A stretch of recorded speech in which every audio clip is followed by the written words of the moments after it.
Okay, good evening and Assalamualaikum.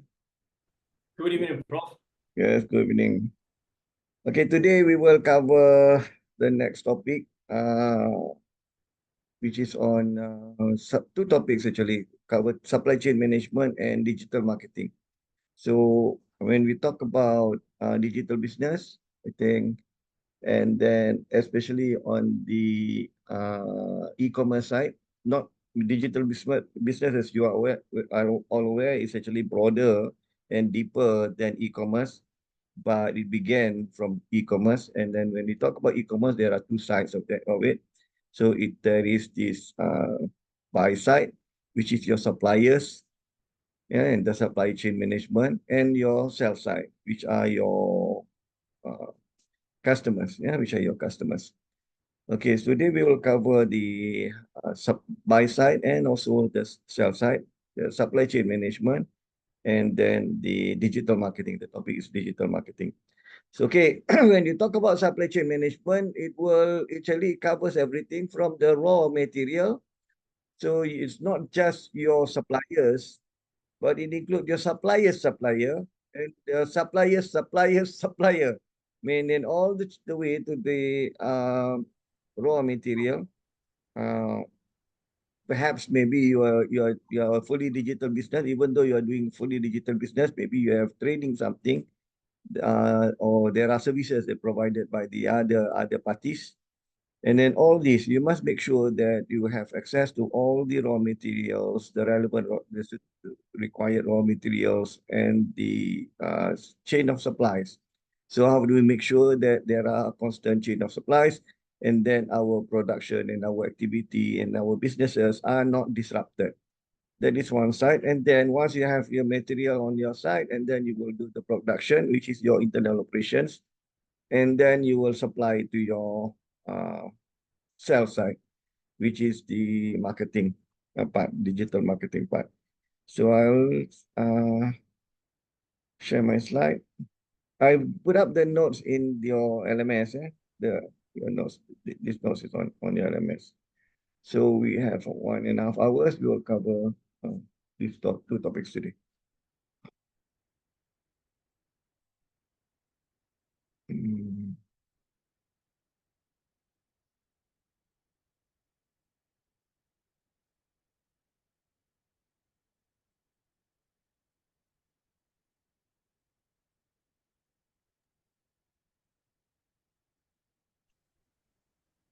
Sure, just want to ask a quick one on Yes, the group assignment. assignment. Do we need to also present by group as well? Yes, you have to present by group, but it is an individual presentation. What I mean is you have to break up your presentation slides and then assign it to individuals in your group, to the individuals in your group, because it will be individually marked. But you can prepare, you have to prepare the presentation together, and then based on your assignment, group assignment, and then you break the slide so that everybody have some portion which they have to present, and then each one will present their parts. Maybe you can start with background information, and then the problems that you want to looking to solve using the business solutions, and then how do you develop your digital business and so on. So you break it into individuals to present.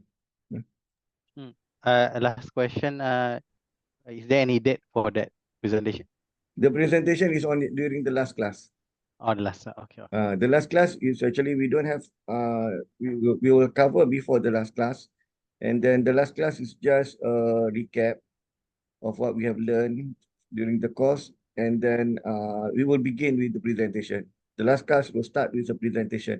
So every team will have to present. I will give marks there and then after that we'll just do recap or sort of revision for your um, final assessment. Okay. Thank you. Okay. Okay, we will talk about now today we'll cover topic of the topic of supply chain management. Supply chain management.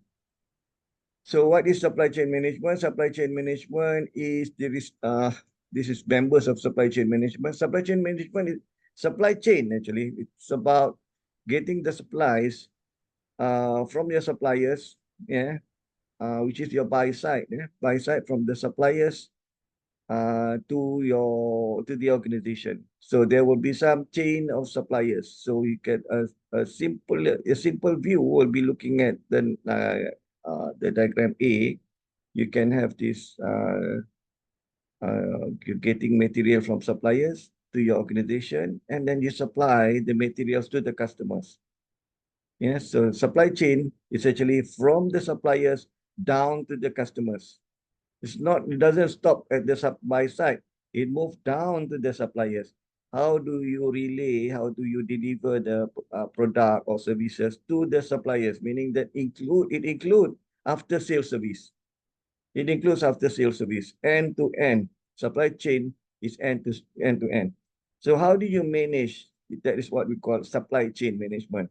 How do we manage the supply chain? Meaning that everybody receives the materials that they expect at the right price, at the right quantity, at the right time.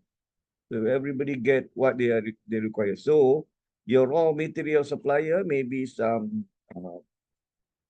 agricultural companies, agricultural product producers, or even farmers and so on, or even some producers of semi-finished products will sell to another semi-finished products, will sell to onwards to another finished product, and then until it reach your organization.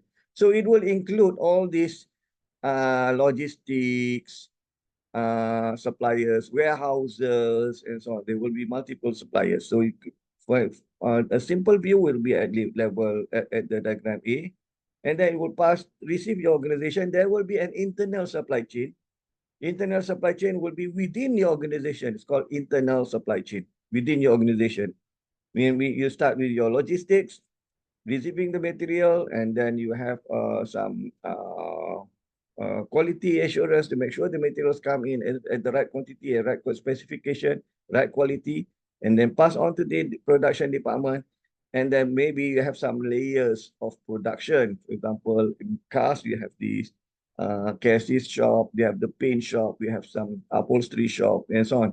Until it produced, there is a QC check, quality control check, and then pass on to outside the organization to trucks waiting at your premises, and then send to their customers. Customers have several layers of customers, and then reach the eventually the consumers.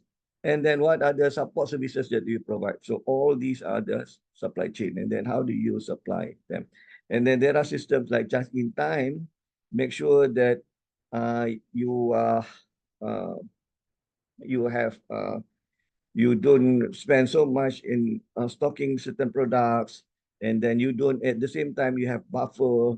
You don't have your production are not disrupted because of certain supply of shortage of supplies, for example. That is, and then if you look into the diagram B, so actually the actual buy side and sell side, we have intermediaries.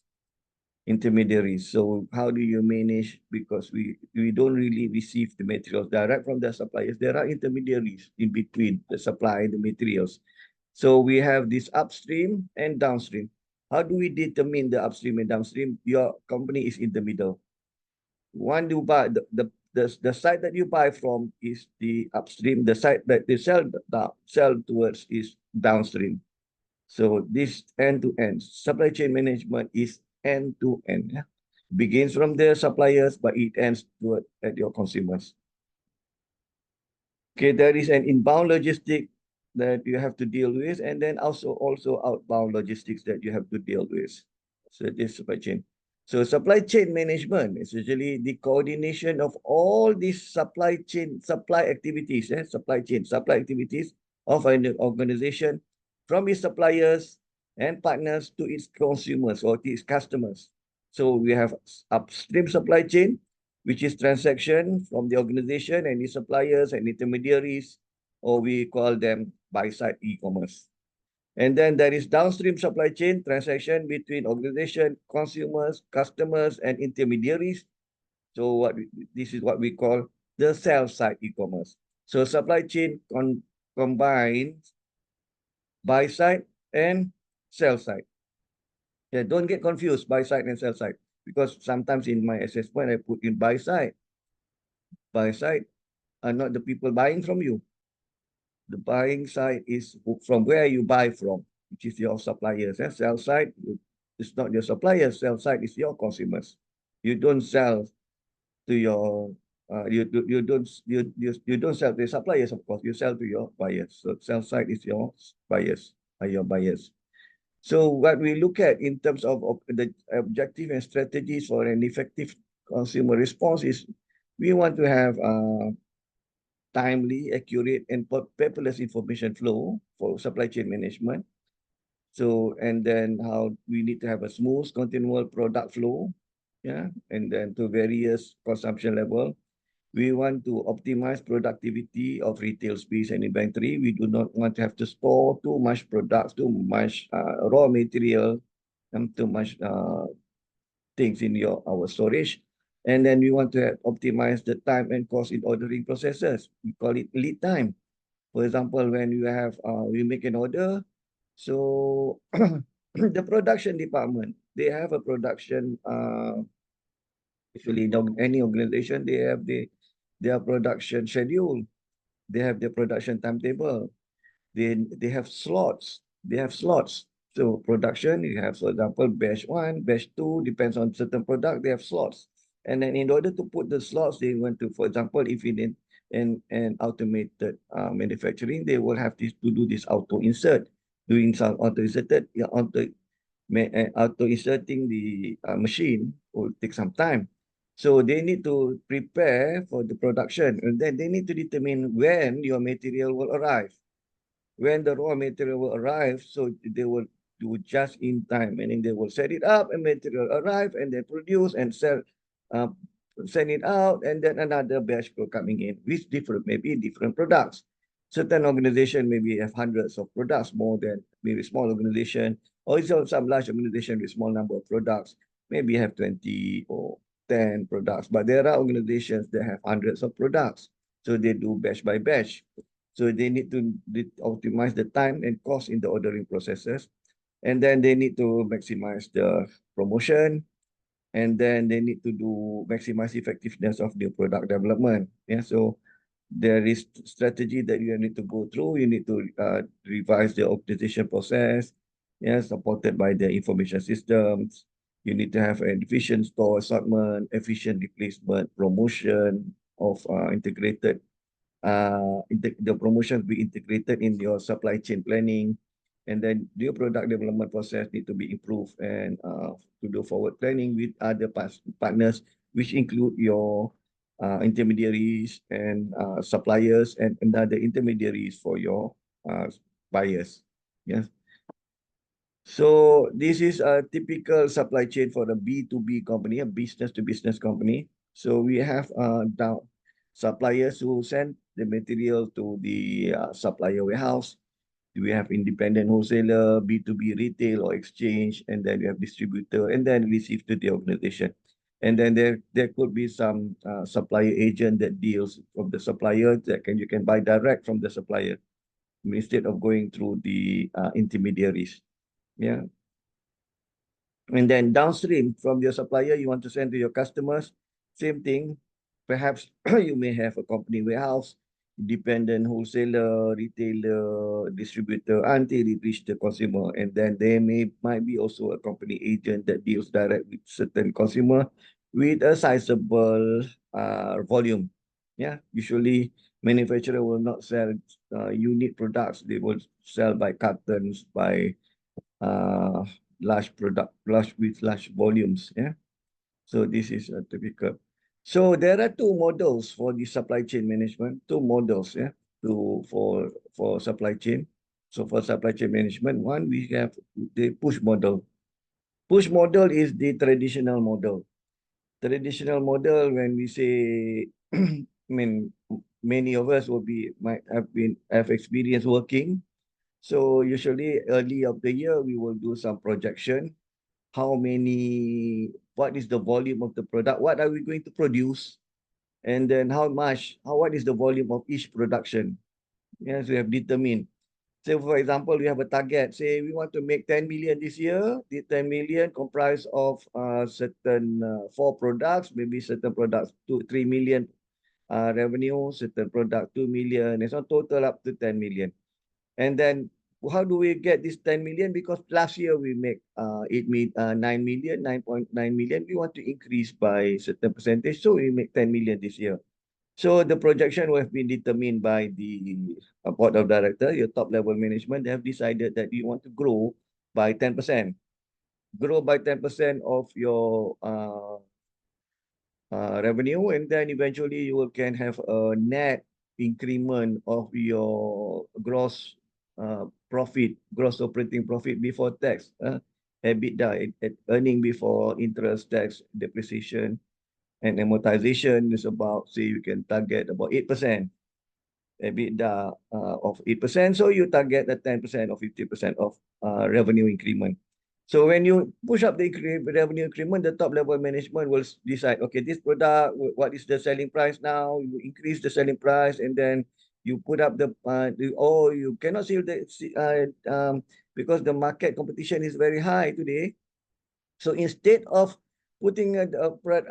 increasing the price, you maintain the price, but you want to increase the volume because this very competitive market. If you increase the price, people will shy away and move to another supplier. So instead, you maintain the price, and then you do some promotion, and then you increase the volume. And then the production department will increase the volume of production, do a scheduling. Okay, this product, we do a table of product A, product B, product C, and product D, and so on.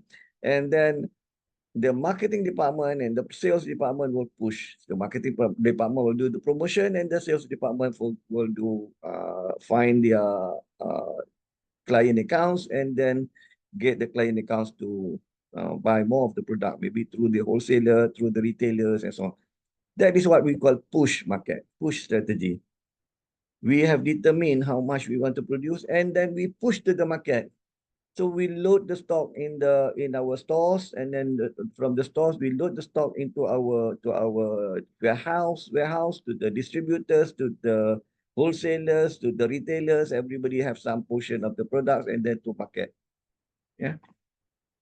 So the aim will be to make sure that there is optimize the production process for cost and efficiency. So you need to have some volume of production. You increase the volume of production because you have predetermined the sales, because you cannot increase the price, for example. So you increase the number of production, size of production, the volume of production, so that your cost per unit will decrease. We call it marginal costing.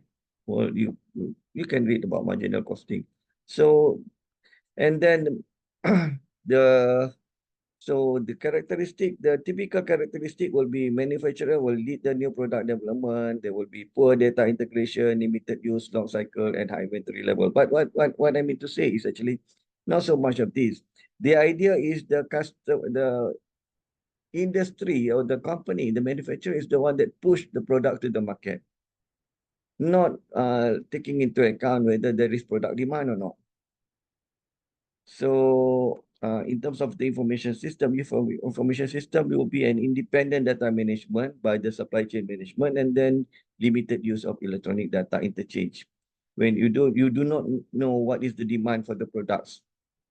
Okay, this is the old strategy, but the newer strategy will be pull strategy. Yeah, pull strategy is where it is initiated by the customers. The customer initiated the demand, and then you determine what to produce. Maybe you have product A, B, C, D, and then product A maybe have certain variants. variant A, variant B, variant C, maybe for example, cars, we have a full spec, half spec, and then very minimal spec, for example. And then, so you want to determine which one you want to produce. You wait from for the customer's orders. So customers can initiate, trigger the production, because it do an extensive use electronic data interchange and e-commerce, because we have B2B exchanges, and then we have intermediaries, we have integrated internal system, there is information sharing between the supply chain members, so we know what will be the demand. And then it will, for this part, the production is initiated by the manufacturer. For the push model, the production is initiated by the manufacturer. Manufacturer is the one that determine how much they want to produce. For this part, it is determined by the consumer. Consumer initiated or triggered the demand, and then from trigger the demand, and then they go to the retailer, distributor, and manufacturer. And the manufacturer will produce, and then will get materials from the suppliers. So it is pool based. It is market research driven. Market research can do, we can do by sentiment analysis and so on. We can use a lot of technology to determine how much we want to produce. It's triggered by the customer. You can see demand in terms of social media. There are viral about these products and so on. So you do that. You assess the production based on the previous records, and then you estimate. So you can also have combination of push and pull. We have to have some buffer. To have some buffer, and then the rest is pull. Meaning push is just just for the buffer, that the minimum order. Yeah, and then it is suitable for short cycle products, and then it will minimize your inventory level. So this is pool based model. Yeah. So it produce according to the customer's need. It produces production based on customer's need. So it doesn't push the product to the customer. It's actually the production is produced based on the need. But there is a setback on this in terms of information system. There can be a bullwhip effect. Bullwhip effect can affect, actually, the bullwhip effect can affect both the push model and pull model. But for push model, is actually whether there is bullwhip effect or not, it is the manufacturer who determine what they want to produce and how much they want to produce. But for this for pull based model, the bullwhip effect will be some sense like the customer triggered that there will be a huge demand, and then you initiated a huge demand of production, a huge production volume based on the trigger of huge demand, but triggered. But actually, it is not true. So this is what we call it bullwhip effect. I will write the text here. Bullwhip effect. They call it bullwhip effect. B effect. Yeah, so you check into bullwhip effect. Okay, now we move into, but I need to clear this.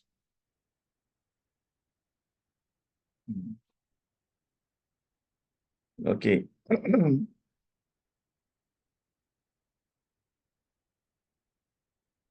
Okay, this is the two alternatives for model for value chain. What is a value chain? Supply chain is the supply of materials from your suppliers, raw material suppliers, from the beginning of the chain, product of material chain. This is material products chain, and then it move on and it move to the customers, consumers. But beside that, we have some, we call it value chain. Value chain is where you increase value, especially for production. So there is an increase of value in product value. For example, like you buy, I can give example, materials, for example. Let's say you make English simple, we say about, say, banana fritters. We buy banana, raw banana from farmers, and then from farmers you just process it and so on. And maybe I can say cocoa, for example, cocoa, cocoa, we have some suppliers who sell the cocoa pod. Cocoa come in pod, yes. Some suppliers sell the cocoa pod. And there is people, these buyers that buy the cocoa pod and then sell the cocoa. So, but at a higher price. So there is a value chain there, gathering all the cocoa pods and then break it open. And then there is another supply chain, breaking open the cocoa pods and then drying them. So you dry the cocoa pods. So there's another supply chain, another value chain where you dry it. Now the cocoa pot is dried. Once the cocoa pot is dried, and then it will be selected and will be graded. So there is a value chain where the cocoa pot will be selected and graded. And then after it's been graded, the selected cocoa pot will undergo some uh, further process, and then we have pressing and so on until you have cocoa butter, cocoa mass, and cocoa powder.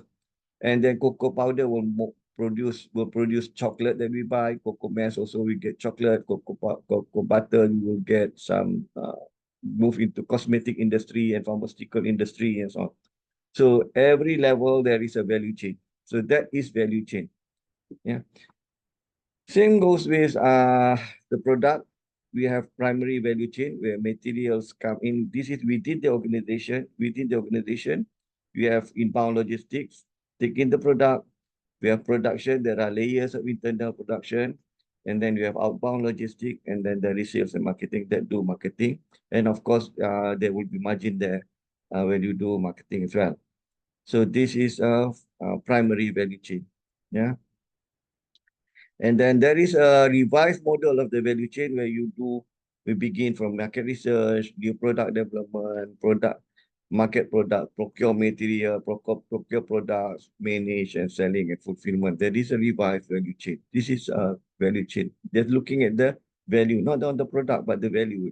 Every level, you have to increase the value. So when you look into the value chain, there are members of the value chain which are integrators, which are core value chain partners, strategic core value chain partners, and also non-strategic service partners. So there will be core value chain in the middle, and then we have suppliers, upstream value chain partners, and then buy side, which is the downstream. This is buy side, and then you have this downstream, this side. I use my pointer. Yeah, this is the upstream value chain. This is the buy side. You have your suppliers and you have intermediaries. And downstream, you have the the fulfillment, and then you have sell side intermediaries. Fulfillment, they can be third party fulfillment centers, or there are today we have some people who deal with third party fulfillment centers.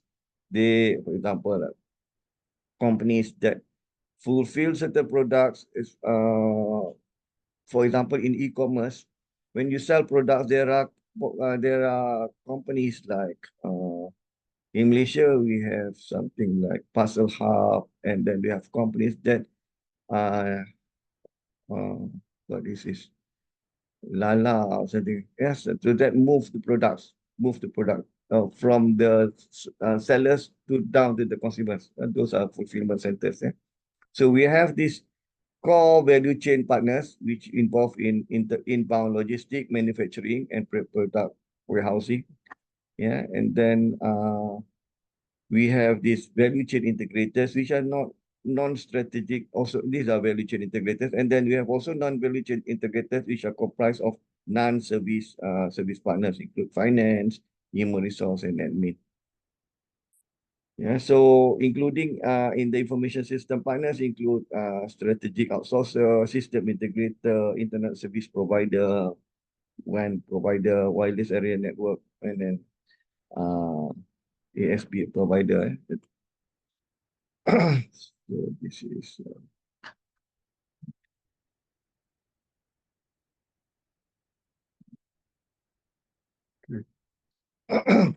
so in the manufacturing in the supply chain management, you can do some integration. We talk about vertical integration because supply chain involves vertical integration.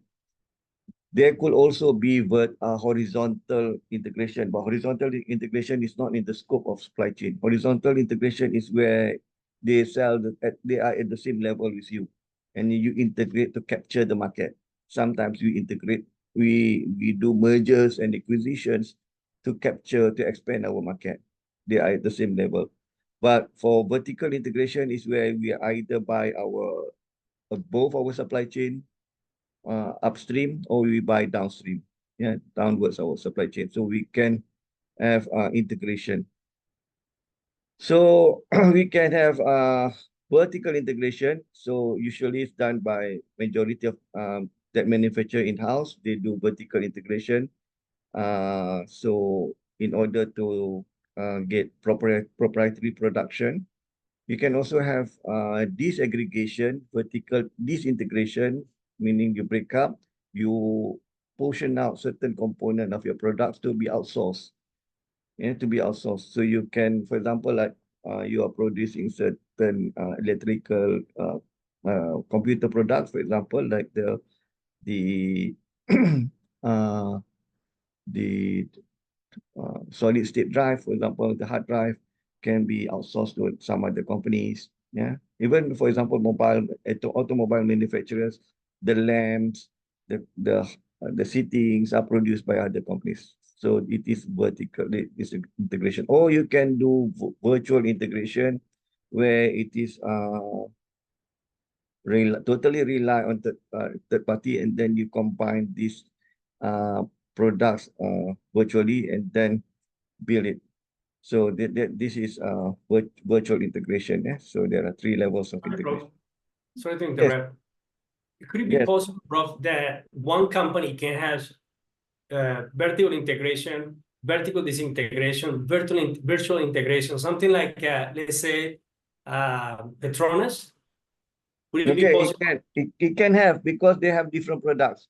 You cannot have all the 3 in the same product, but you can have uh, uh, different products. For example, like when you sell products, for example, like you can have core products, you can have complement products. Yeah, some core products and complementary products. And then sometimes, in order to maintain the what do you call it, the IP, maintain the IP, or sometimes we want to have a trade secret. So these core components, the core products can have an API, sort of API, something to link back, so that to your main product. So the main products of the complementary products, the core API can be produced by you, but the other components can be produced by others. So it can be a vertical integration. And then you can also have vertical disintegration. So can have both. Depends on your business models. Depends on business model. You can have combination, but depends on certain products. And then you can even have same products, but you have complementary products. So certain components of this product can have virtual or vertical integration, and then the main product in your vertical integration you may have, but not in the same product. Not possible to do in the same product, but can do Thank you, in Prof. different products. Okay, so this is when you want to do, this is a typical information system infrastructure for the supply chain management. For you talk about supply chain management, there are 2 sides. One is the planning system, the other one is the execution system. The planning system is you have to imagine, you have to determine what is the supply chain, what is the process of the supply chain. So you need to do some network optimization, material resource planning, MRP, supply planning, demand planning. So you need to know the demand, so that the demands match the production, and then production match the supply, and then you have the network optimization. So that is on the supply chain planning, but you are not yet implementing. And then, but the execution system is where you implement them, meaning that you have procurement, you have e-procurement, how do you purchase your material, and then manufacturing internally. You may have your internal supply chain in the manufacturing process, warehouse management, storage, order processing, and distribution. So it includes the supply chain execution, and also supply chain planning system includes the sales side and also the buy side. can see the demand planning is the sell side, but the rest is the buy side. Supply planning, materials planning, and then material planning is the production, and then network optimization is throughout the process. And then for the supply chain execution, we have the procurement, and then warehouse management can be both sides, supply buy side and sell side. Order processing is your sell side, and distribution is at your sell side. So you can have forecasting, monitoring alerts delivered through your intranet as well as the extranet. Intranet is within the organization. Extranet involve other parties, maybe your suppliers or your buyers. Yeah, but it's there. For that, for you can have that data warehouse for a tactical purpose, and operational. You need to have an operational. We call it ERP, Enterprise Resource Planning System. Yeah. Data warehouse is meant for decision making. If you want to do business intelligence, yeah, business analytics, you will require data warehouse to determine the to do the supply planning, to do the demand planning, and so on. You detect some bullwhip effects and so on. Okay, so this is alternative strategies for modification of your digital business supply chain. You look into, I think we have covered this in the other topic, but I don't remember. Okay. So you can look into scope and speed, whether you have long-term scope or long-term extensive scope or long-term change speed. So when your improvement is taking long-term and then it is limited process, it usually initiated internally in your organization by sub-units or units of your organization. They want to improve or automate certain processes. They want to automate certain processes. So they will do continuous improvement. In certain process, you improve and improve and improve. You do some streamlining of your operational procedures. That is continuous improvement. Yeah, so certain things that you used to do manual and you improve. So this do manual, but you do slowly. But if you want to improve it faster, we call it process improvement, because procedure is lower than process. Process is the group of procedures. Yeah, it's process improvement. You realign your business processes. Yeah, realign your business processes, but it is limited for certain individual processes.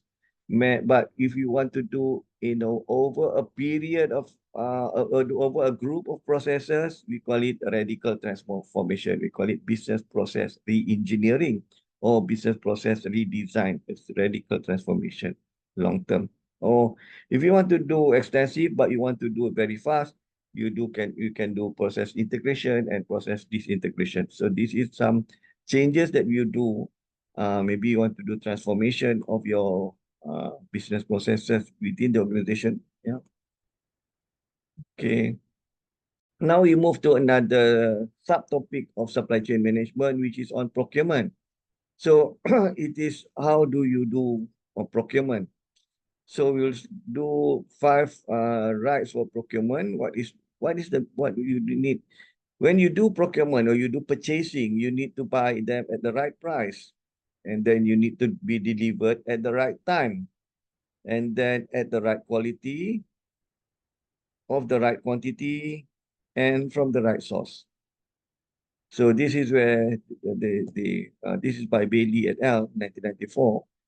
So 5 rights of e-procurement. When you do e-procurement, whatever procurement you do, you're looking into buying the material at the right price, and then it to be delivered at the right time. You have just in time, but can be by the hour, by the day, by the week, at the right time, and then of the right quality, of the right specification that you want to buy. Otherwise, you will not be able to use them in your materials, in your products. And then of the right quantity, you have to have the right number of products, and then from the right source, which one do you want to buy? Because we have trust, we have reliability of the suppliers, and so on. And then you need to have after sales support.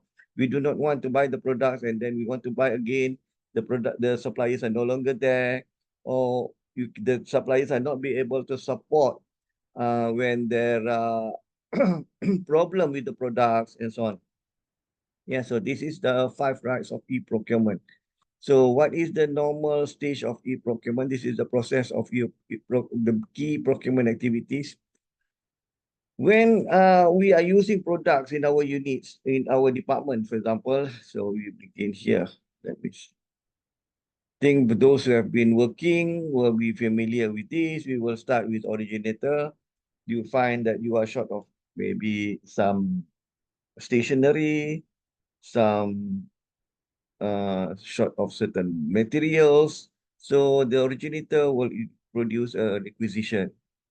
And then there will be an approver to check the requisition to make sure that the material is really needed. And then the specs is right.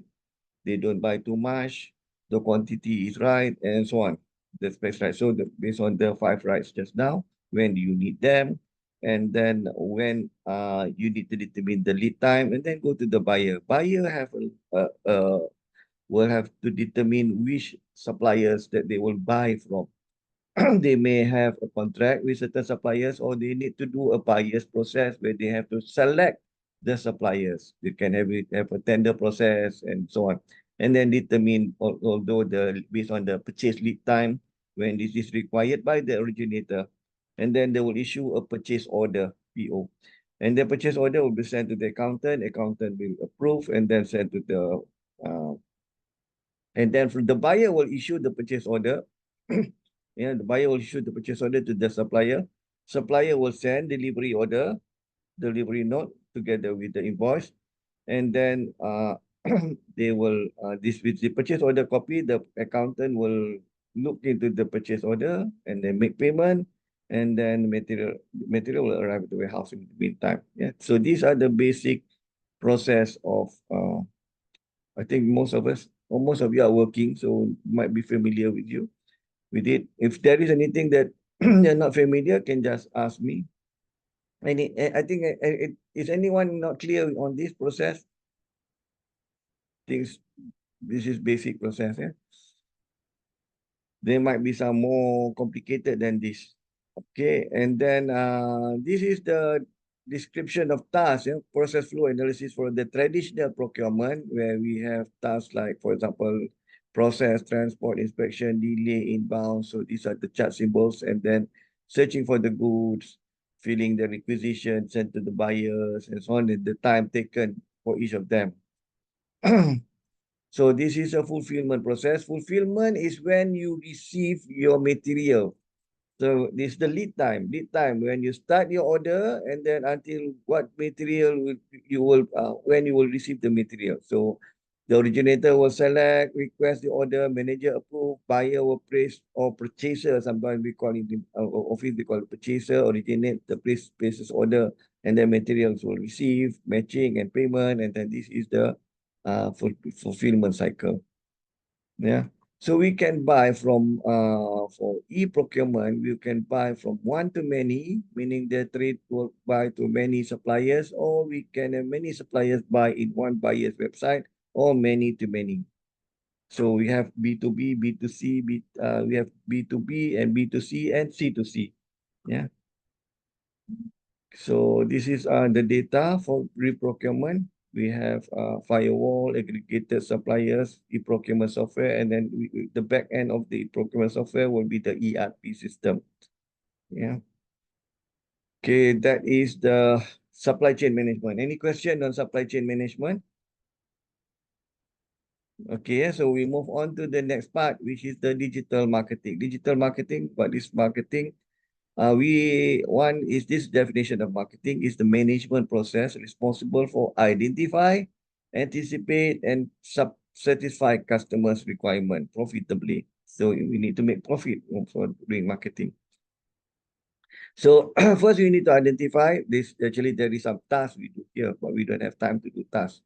Identify what is the material that we want to identify the customers, the segment, and so on. Identify the customer's requirement, and then how do you anticipate the customer's requirement? How do you satisfy the customer requirement, and then how to to make sure that you make profit from the customers. So this is the operational and management process of digital marketing. Then basically there are process called acquisition, conversion, and retention. Acquisition is begins, these people are not your customer. Acquisition is they become your customer. They become your customer. So how do you do acquisition? The process, one of it is do search engine optimization. Search engine optimization, I think previous class we talked about how people, how the customers get access to the how does the how do we show our presence? One is by search engine, because customers will look into find products through search engine. So we need to do search engine optimization so that we rank higher. Okay, the history of search engine we have covered it in the previous topics, but I just recap today. I mean, repeat today. So started with old search engine like Alta Vista. They do keyword. They do keyword search. And then we have another level. We have Yahoo. They concentrate on metadata. And then Google uses PageRank algorithm where they do ranking based on hyperlinks. Yeah, based on hyperlinks. And then so how do we make sure that our ranking is higher? So basically we do the same thing. We do we do a good keyword in the content, in our content based on keywords. And then we put metadata. We label our contents using metadata. And then we do hyperlinks. We can also do affiliate marketing, get bloggers and so on to link back to our products, to our site. So that is affiliate marketing. And then another step is where we call it semantic entailment, because like search engine like Bing, also Yahoo, also Google today do semantic entailment. You make sure that your content is in the right context, is in the right context, meaning that the sentiment, the semantic of the content is in the right context that related to your target. So that is search engine optimization. So, and then you can also have affiliate marketing partnership, pay-per-click search. You can also have online ads, yeah, to put into social media, for example, email marketing, do email marketing, online PR, offline campaigns. The goal is to acquire non-customers to become your customers. Yeah. I remember when we talk about your business model, the first class we have, it's like first or second class, we talk about business model. Business model, there are 5 channels, 5 groups of channels. One is the how to create awareness. Number 2 is how to do uh, uh, pre-sales, meaning that pre-sales. And then number 3 is doing the sales. Number 4 is delivery. Yeah, delivery. And then number 5 is after sales. You look back your notes. So this is creating awareness. Tell people that you exist, and then what are the products. So attract them to approach you. And then you will do the conversion. Conversion is to do quotations, for example, yeah, proposition development, you do content creation, you do content management, merchandising, do site usability, design, develop, customer service. That is conversion. You do proposition, meaning you're doing pre-sales. Customers from the non-customers will become your customers, conversion. And then once they become your customers, so you need to do retention, how to make sure that they stay with you. Yeah, the conversion, retention versus churning. Churn is where customers leave you and can go to another company. And then whereas retention is customer stays with you. Yeah. So you continue to do cross-selling, another proposition development. You have outbound communication to your customers, email marketing, sell them what new products that you have, new promotions that you have. You do customer management, KYC, know your customers so that you can send birthday greetings, for example, or there are seasons greetings, and then do promotions, and then touch strategy you do touch strategy definition where you determine what is the touch points of your organization. You can do loyalty programs where the customers can can accumulate points, and then you do personalization. Yes, Alice. Any question, Alice? No, sir. Alice. There is a question from Alice. Alice. Yes, Alice. Yeah. Okay, Prof. I want to ask you regarding the market intelligence, Prof. How is it fit in this chart? Market Yes, market intelligence. market intelligence. What do you mean by market intelligence? Which aspect do you what do you In this operational and management process today, in terms of market intelligence, how we collect the data, how we analyze our competitors and market share from our competitor today, or our market today. Is it supposed to be introduced later on, or is it how is it going to fit into this operational process of this digital marketing? Okay, marketing intelligence is to determine how the customers the way the aspect that I can see maybe your marketing lecturer we can discuss this detail on it. But in my aspect, when we look into the digital business for market intelligence, we can look at for example sentiment analysis. Yeah, sentiment analysis. We can determine how the customers view or the people, public customer view our product. We can do sentiment analysis. We can gather from social media, and then we can do competitive intelligence. We look into last week, I think we covered about how do we determine what our suppliers have, what our competitors have, and so on. So, and then we have this 7 Ps we have, 7 Ps and so on. But in detail, in terms of the marketing, I think you have to discuss with your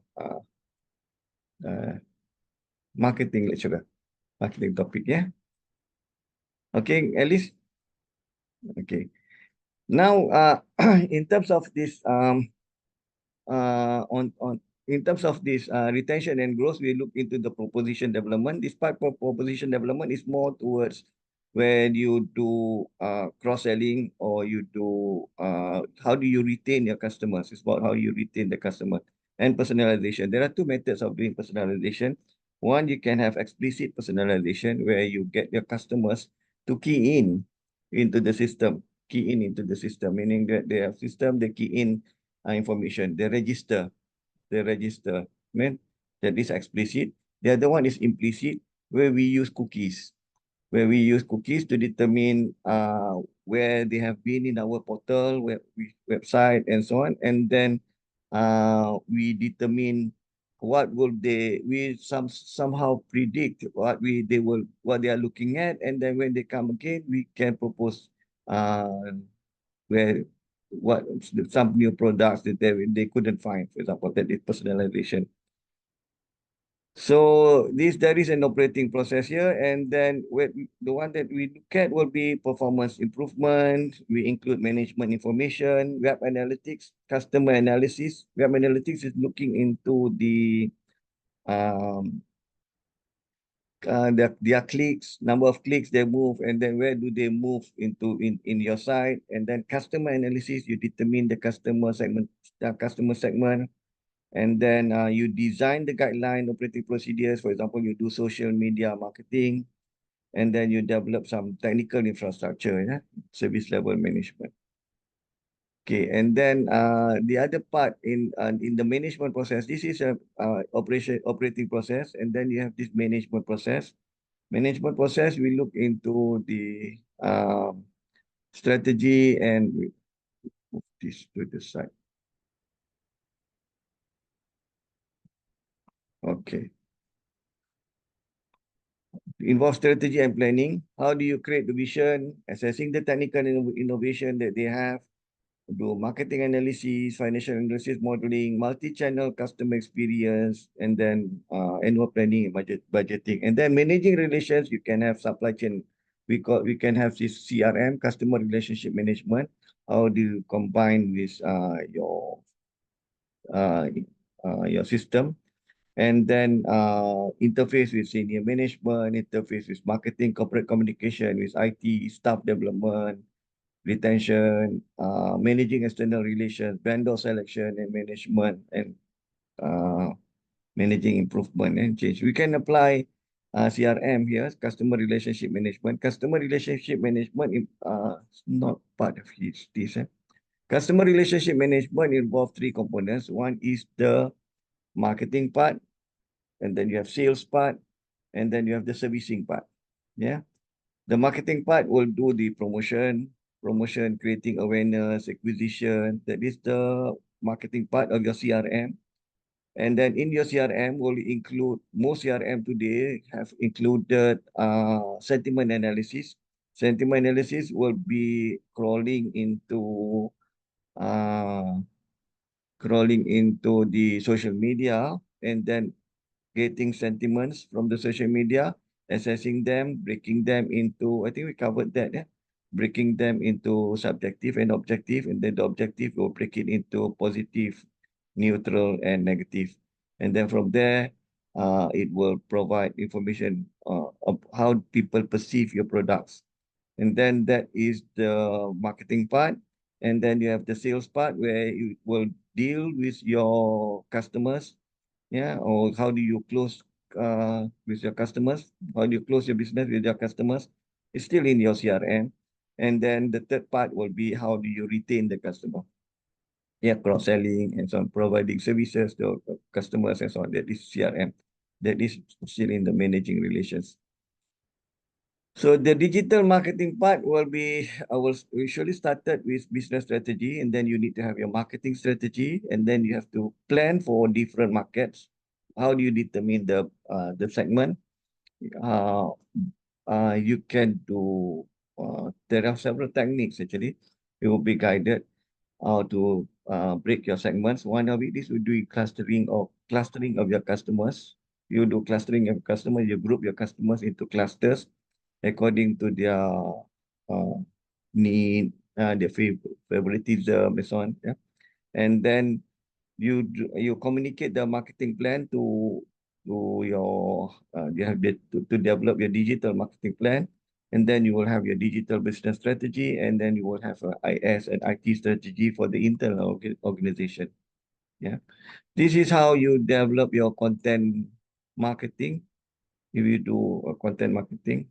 And content marketing is where you provide content in your social media or in your content. Need to move this. Excuse me, Prof. Yes. So the previous slide, can I see it, please? Yes. Yes, Prof. So this workflow doesn't work for any state. Let's say I'm in Malaysia and I want to develop my business strategy there. So Kuala Lumpur, I believe yes. But let's say we want to implement the same in, let's say in Perak or in Terengganu or things like that. Will the digital marketing plan applies for based on the region, based on the state, or is in general is to be implemented? Okay, if you can break, actually the digital marketing plan can be redesigned actually according to depending on your need. If you have a homogeneous market, the same digital marketing plan can be implemented everywhere.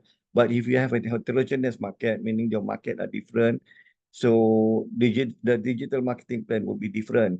For example, where do they get the product? Where do they? Some materials can be delivered over digital platform. Some materials cannot be delivered over digital platform and so on. So it depends on the type of market and the type of product that you do, whether it is heterogeneous or it is homogeneous products. Yeah.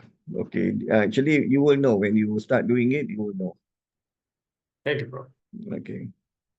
Okay. This is the content marketing metrics. When you develop content, in your website, in your portal, in your portal when you develop website, for example, there are several ways how you develop your content in your portal, in your e-commerce platform, for example.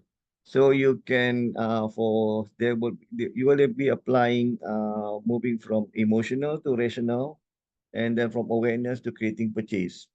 Some people, some level, you're just creating awareness, and then you want to apply with emotional. You can have viral quizzes, competition, games, branded videos. This is meant to entertain people, so it create emotions about the products.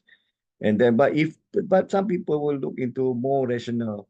More rational, they want to have infographics so that they can compare articles, ebooks, they can, for example, and then press releases, guides, trend reports, so that they can compare products A to products B and C. This is more towards educating people in developing the product. And then from the entertainment or the entertainment or the education level, you may move to purchasing. How do you move to purchasing? Maybe you want to get people some certain products you want to get inspired. There will be celebrity endorsement, community forum, reviews so that you get inspiration, people get inspiration. And then other products, for example, banking products, not so much of require celebrity improvement, but you need to have convincing. You need to have case studies, for example, technical products, IT products, you need to have case studies, product features, even cars, you need to have product features, data sheet, price guide, checklist, calculation, webinars, interactive demos, and so on. So these are some metrics of content that you put in your website or your portals, yeah. Yeah, so it, yeah, for digital marketing. So this is Smith. Smith PR. Smith have developed a planning framework in order to provide digital marketing plan. How do you design your digital marketing plan? Your digital marketing plan will start with situation analysis, where you are. You need to have your goal performance, your customer insight, your digital market place, yeah, and then your brand perception, internet capabilities. So where you are now, and then where do you want to be in terms of your selling, in terms of your serving, sizzle, or stickiness, yeah, site stickiness. Site stickiness is where people go to your site and it doesn't leave your site, stick to your site. Site stickiness, visit duration, how long they be in your website, how do they, what is the dialogue, number of engaged customers, how do you use efficiency gains and the safer. So this is where do we want to be in terms of this 5S objective. And then how do we get there? We need to have the segmentation, targeting, and positioning in our market. Online value proposition, what do we offer? The sequence, credibility before we have visible, integration and database, and then tools that we want to have. This is how do we get there. And then in details, we need to have your digital marketing tactics, digital marketing mix, communication mix, social networking, details of your contact strategy, e-campaign, initiative, and then the actions, the details of your actions, responsibilities and structures, internal resources and skills, and then how do we monitor? Yeah, so 5S again, how do you monitor our sales, sizzle, speak, save? And then we do web analytics, and how do you put our KPIs? Yeah, usability, customer satisfaction, site visitor profiling, and so on. So these are the uh, the steps under the it's a six framework one. Yeah, it's a 6 steps framework by SOSTEC. We call it SOSTEC. SOSTEC stands for situation, analysis, objective, strategy, tactics, action, and control. SOSTEC. Okay. And then this is another concept. How do you get input to do the situation analysis? Situation analysis, we get we look at the demand analysis, yeah, to get the demand analysis, competitor analysis. We need to have intermediary analysis. We analyze our demand. We analyze the competitor that we have, how much products do they sell, and then the pricing, and then the volume and so on. And then we have intermediary. We have what is our channel? Channel comprised of the 5 levels of channels, and then opportunities and threats. What do we have? Opportunities and threats. And then we look into constraints, the social, legal, economics, politics, and technology SLAP factors. And then the resource analysis. What do we have? Our digital marketing budget and so on. And then we develop our digital marketing plan. This starts from our digital business strategy. You will have your digital business strategy. From your business strategy, that you design your digital business strategy and move to your digital marketing plan. Digital marketing plan have these 6 components, and then you develop your digital marketing plan, which comprise of your digital situation analysis, your digital marketing objectives. Objectives are things that you can measure, yeah, and then strategies for your target market. Each target market that you have, what will be your strategies? Tactics for the marketing mix, yeah, product, price, place, promotion, and your action, control, and monitoring of these products. So what will be the demand analysis? What percentage of customer business that you will have access to the internet? What percentage of the buying decision would be made over the internet? What percentage are prepared to purchase your product online?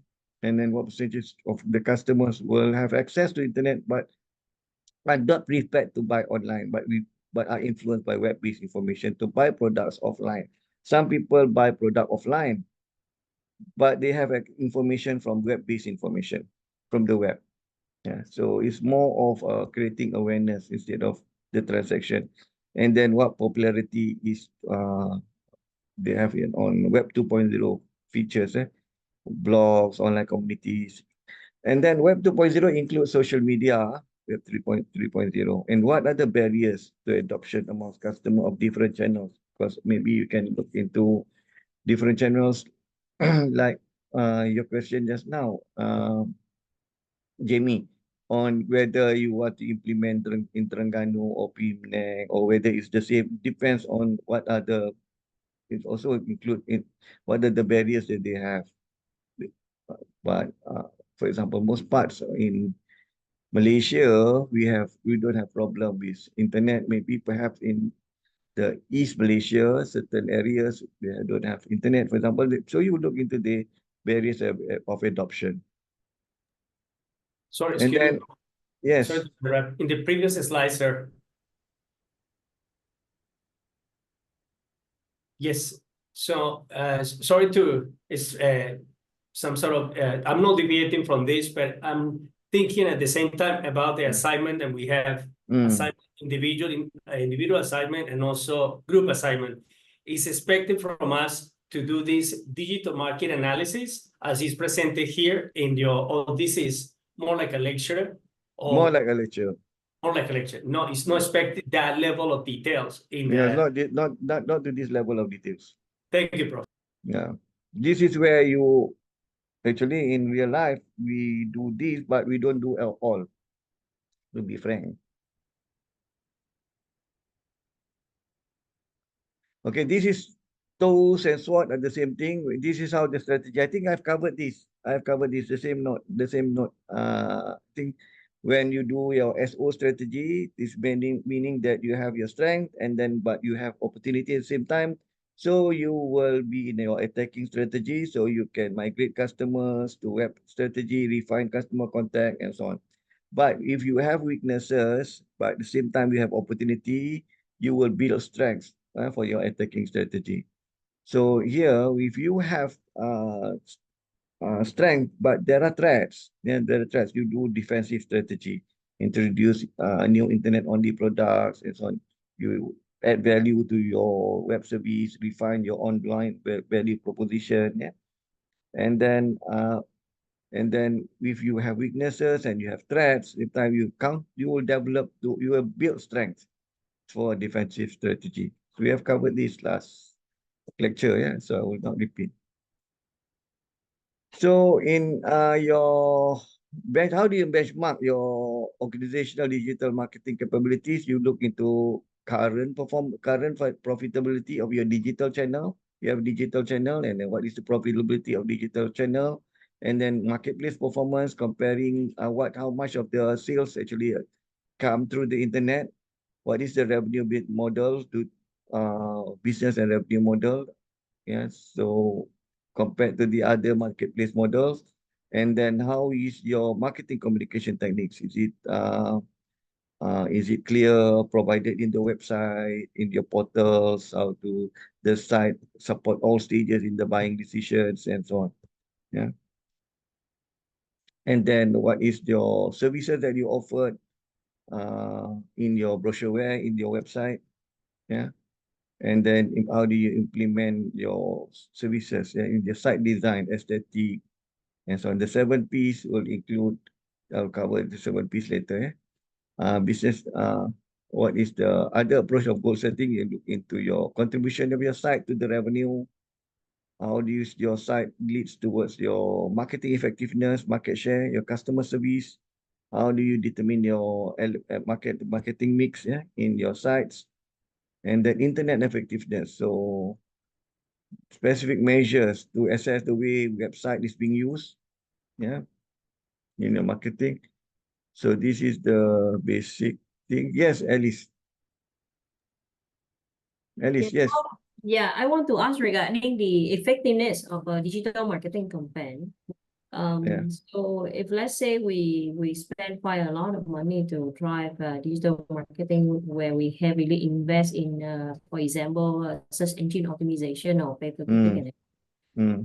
However, if our revenue is not really see a significant growth, can we justify by showing the retention rate and showing the market anticipation rate, brand recognition rate Okay. as one of If the you successful criteria? okay, if you want to justify whether the customers are retention rate, you need to know from which customer is it? Is the customer you gain through internet, or the customers are actually your offline customers? If it is on your offline customers, actually it is not justifiable. It need to be your online customers. If you can retain them, move them from offline customers to become an online customers, meaning that they generate income. You can see the transaction comes online, although they started from offline, but they moved. A lot of banks, actually, a lot of banks. I think we experienced that. We came from offline customers. A lot of us came from offline customers, but today we become digital customers of the banks. We do transaction of the bank. We became digital. So just justification come in terms of the number of transaction that we can do of online, in huge more number of transaction we can do online, and then the volume, and then the cost saving. The cost saving. That is how you justify. But if they are offline, they stick online, it's difficult for you uh to defend why you spend so much on SEO and so on. Does that answer you, Alice? Yeah, you need to determine which customer are they. Actually, for SEO, search engine optimization, you can learn actually, but you will not be like I mean, as good as an SEO consultant, but at least it can increase your ranking a little bit and so on. You need to, and then I'm not sure whether you need to spend so much on SEO if you can understand the tricks and methods of developing. Because one thing about SEO consultants, they understand how the search engine work, how the search engine do the ranking and so on, and then they predict based on their assessment. This is how the search engine works, and then if you can understand how the search engine works, you can develop your content. You can have a good name. You do your metadata, and then the content is dynamic. You develop a lot of hyperlinks. You can build you don't have to spend so much on SEO. Yeah. Okay. Is there any other question? Jamie, Haziq, or Alice? Yeah. Okay, this is a balance scorecard. Balance scorecard looks at, there are 4 components of balance scorecard. Balance scorecard is developed by Kaplan, developed by Kaplan for quite some time. Only one component which is based on monetary, which based on financial result. But the rest of components are more of customer value, operational process, and innovation. So, so you can use, you can look into internet marketing objectives and then within the balance scorecard. Yeah, for example, you look into the financial, how much you have spent in the channel cost, whether it is profitable or not, and then your online, you measure the effectiveness with online contribution, direct and indirect profit contributed towards the internet. And this is related also to the question to Alice just now. If you have to do some marketing activities, whether it's justified or not, you can also use the balance scorecard, meaning that you can how it has contributed towards your financial result, how it has reached your develop your customer value. You get more customer, reach more customers, percentage of customers increase, and then cost of acquisition, cost of sale reduce, customer propensity to defect. So you look into sales per customer, new customers, online customers, customer rating, and customer loyalty index. And then operational process, conversion rates. Conversion rates is about customer processes. How do you fulfill the customers? How they buy the product from non-buying, they become buying. And then average order value, list size, quality, email active, and then innovation and learning, novel approaches. How do you develop novel approaches? And then internal e-marketing education, internal satisfaction rating, and so on. So this this is one of the way, at least this is the one of the way that you can use for your assessment whether you have developed internet marketing, but whether the marketing meet achieve something towards for the purpose of your organization. Yeah. Okay. This is smart digital marketing objectives. So in terms of startups, you can acquire some certain specific number of customers. Yeah, examples. These are just examples of smart marketing. Establish a mobile operator, increase, and the media company, and so on. I think.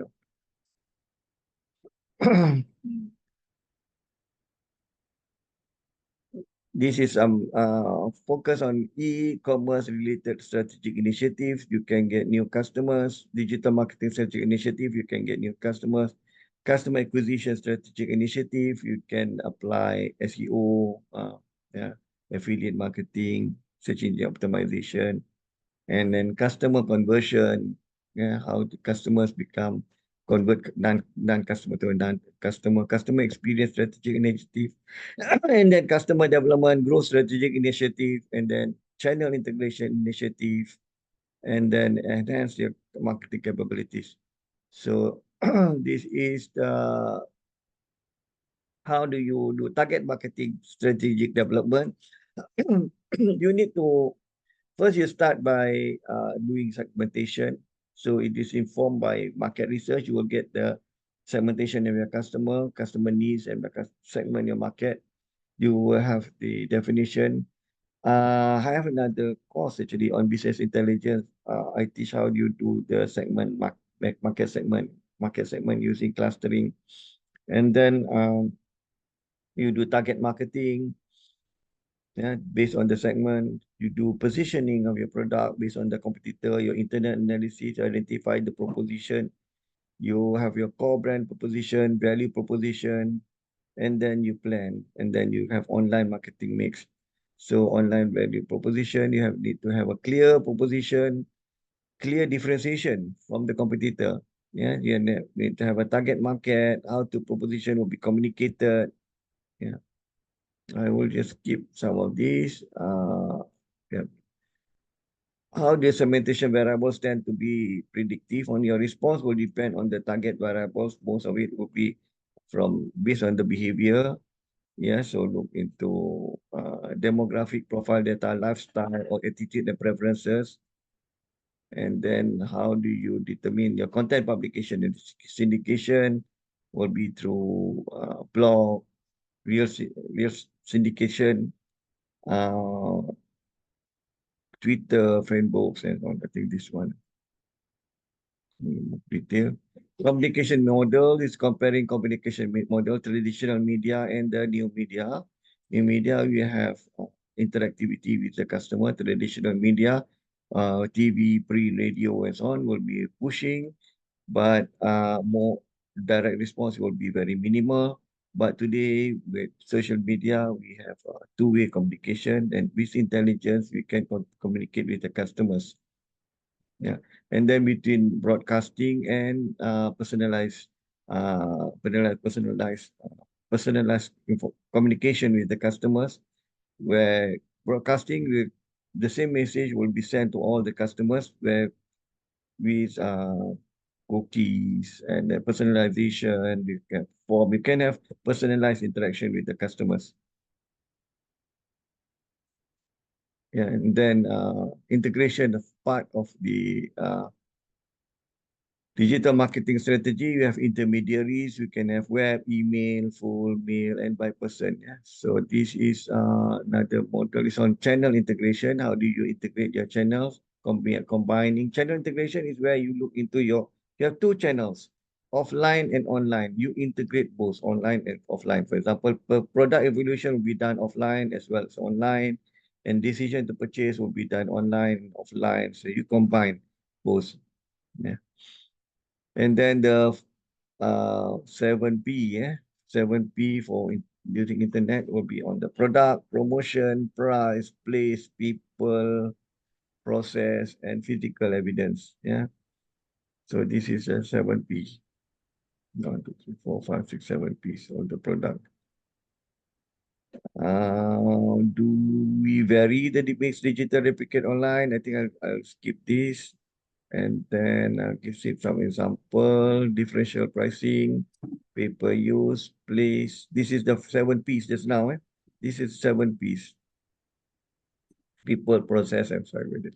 Yeah, 7 P's just now is what we start with the product, yeah, and then we look into the price, differential pricing, and then we look into the place, avoid channel conflict, disintermediation, sell directly, intermediation. Where, for example, today we do a lot of re-intermediation. We have Agoda, booking, buying. We don't communicate direct with the hotels, re-intermediation. I think we covered that. Counter mediation, where the company create their own intermediary. The company create their own intermediary. Yeah, promotion, and then services. We have people. How do we automate people using web self-service? We have process. We automate the process. Physical evidence. We have site design, fulfillment, quality. Fulfillment is how we deliver, fulfill the products. Yeah, and then branding. Yeah, there is another way we can look into brand awareness, perceived quality of the brand, brand association, and brand loyalty to the brand. And then this is based comparing elastic and non-elastic product. Price elasticity for the elastic and non-elastic product. For the elastic product, if you reduce the price, the demand will be significant. Where there is inelastic, when you reduce the price, the demand will be not significant. I think this is economy. That's all. We have another 5 minutes for Q&A for today's topic. Any question? So we have covered topic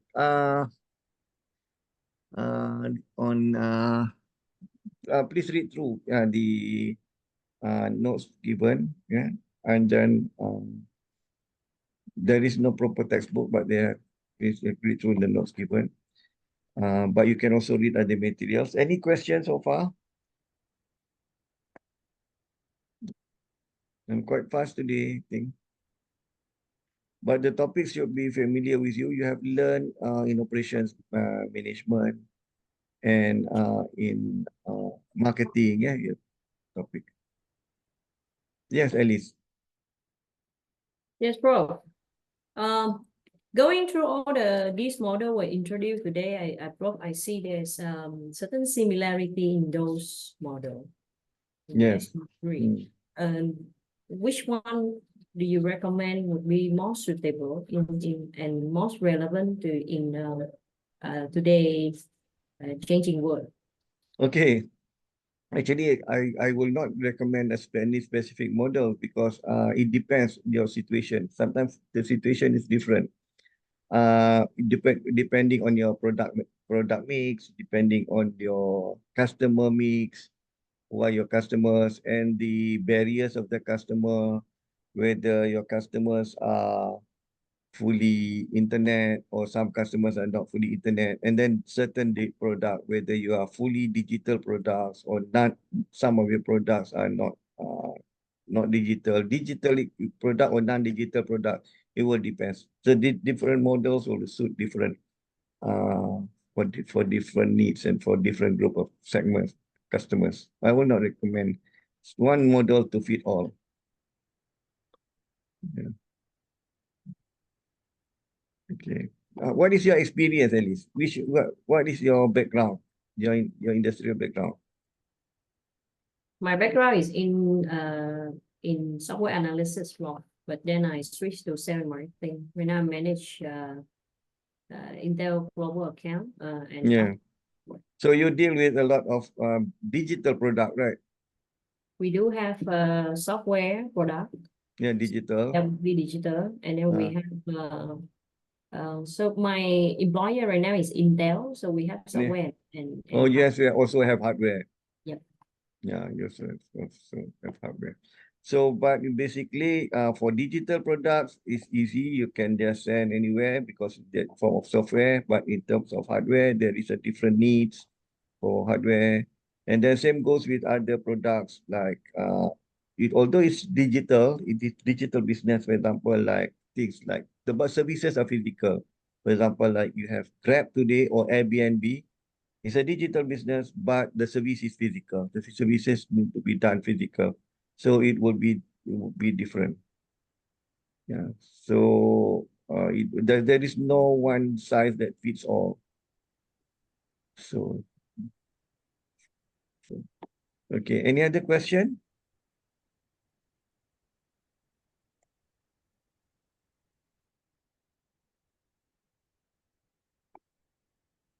Jamie, any question? Haziq?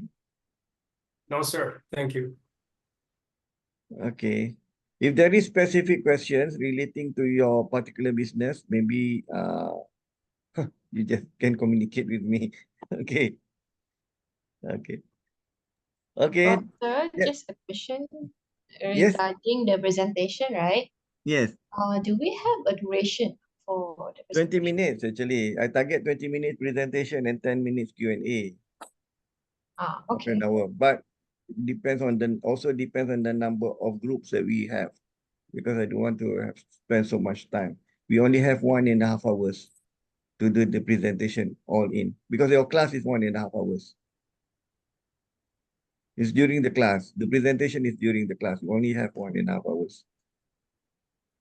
All right, that's all from me. Okay. Prof, in terms of the assignment, so for group assignment, do we need to prepare the presentation? Yes. And The presentation is for the group assignment, but individual presentation meaning that you have to break up the so for example, at least you have your group, so you will produce certain slide and then you present certain slide, and then your friend will present certain slide. So the marking will be individual presentation. And then the marking is not based on your content of your slide. Yeah, the marking is based on your, one is the slide, one is more of your presentation skill. It's more of your presentation skill. On the content is in the group assignment marking. So these are some students get confused. The content is okay, but they lack marking, because the presentation have 10% marks, carries 10% marks. That 10% marks is on your presentation, skill, your clarity of voice, the terminology that you use, the clarity of explanation. That is the total carries 10% marks, but the 30% marks is on your paper that you submit. Group. Yeah, Prof. So the presentation, do we have to submit on the same day that we submit the report? No, after. Okay. The slide will be after. Yeah. Okay, yes, Christine?